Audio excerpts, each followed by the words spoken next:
Mr. Bohigan.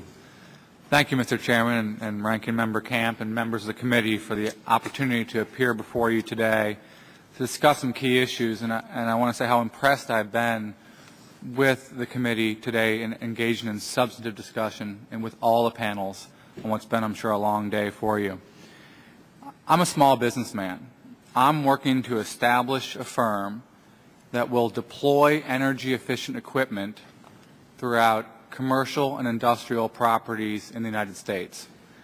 And what I'm talking about are HVAC systems, lighting systems, windows, and climate control systems that I'm allowing the end user to avoid the upfront costs, and we all share in the savings as that equipment is being used over years. Now, my partner and I started this company because we believe there's an enormous opportunity to do well and do good. But we need to solve key market barriers that have prevented the deployment of the cleanest form of energy, which is invisible, but it's there. It is energy efficiency. Now, this business model has been proven to work in government buildings, in municipalities, universities, schools, hospitals. We're looking to extend that to the private sector, where most of the buildings are. Our success will not depend upon government grants, tax incentives, or subsidies. Each of our projects has a positive rate of return without using taxpayer dollars. And in fact, if you look at McKinsey's studies on this, energy efficiency and the positive rates of return there, in fact, help pay for a number of the renewable energy technologies that we talk about.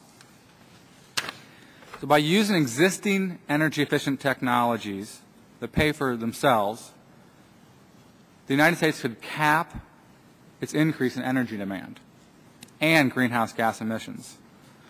While policymakers and the public have primarily focused on renewable energy, I believe minimal consideration has been paid to projects that deploy commercially proven equipment into existing commercial industrial buildings. Now, over my lifetime, energy efficiency has accounted for nearly 3/4 of the demand for new energy services. Today, energy efficiency alone is twice the size of the renewable energy market and can continue upon that pace for years to come. Now, businesses understand they must conserve energy to remain competitive. But although the benefits of energy efficiency are well documented and the demand for energy efficiency continues to grow, companies frequently choose not to deploy energy efficient equipment. In addition, vendors aren't structured to finance their customers. In fact, the Department of Energy found that even with a median payback of 1.3 years, more than half the projects they recommended were not accepted by industrial customers. And this is not a credit story for the past 2 years. This is a 20-year survey of over 40,000 projects that they've recommended. And of those projects that were rejected, a majority were rejected for financing reasons. So thousands of energy efficiency projects are being deferred every year. And so realizing the potential of energy efficiency requires overcoming some of these obstacles.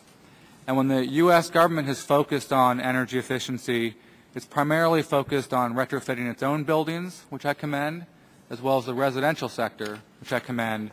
But I also like to talk more about how to incentivize the commercial and industrial sectors. I'd also like to say it's my belief that I don't think a national goal should be trying to choose specific energy production or energy efficiency technologies that should receive taxpayer assistance. I believe it should be generating measurable and identifiable and verifiable savings in energy intensity. In addition, while tax incentives have a role, I believe other mechanisms may be better suited to encourage the private sector and private investment without additional burdens to taxpayers. Now, our business model relies on measured and verifiable savings that create income streams without taxpayer assistance. Some public policy would be helpful, and I want to list 5 measures that I think could help. We've heard about the PACE program and allowing commercial building owners to pay for energy efficiency equipment through an annual assessment on their tax bill. And this model being adopted in Sonoma and other state and local levels in this country have been primarily targeted at residential development. But I'd like to see that expanded to include the commercial sector as well, and see if there's a federal mechanism that might be able to help on the tax bill as well. In addition, the Title 17 loan guarantee program has been helpful, but it's targeted on new energy efficiency technologies rather than proven technologies. I believe looking at that program and seeing which technologies could actually help reduce our energy use and improve our energy intensity bears consideration.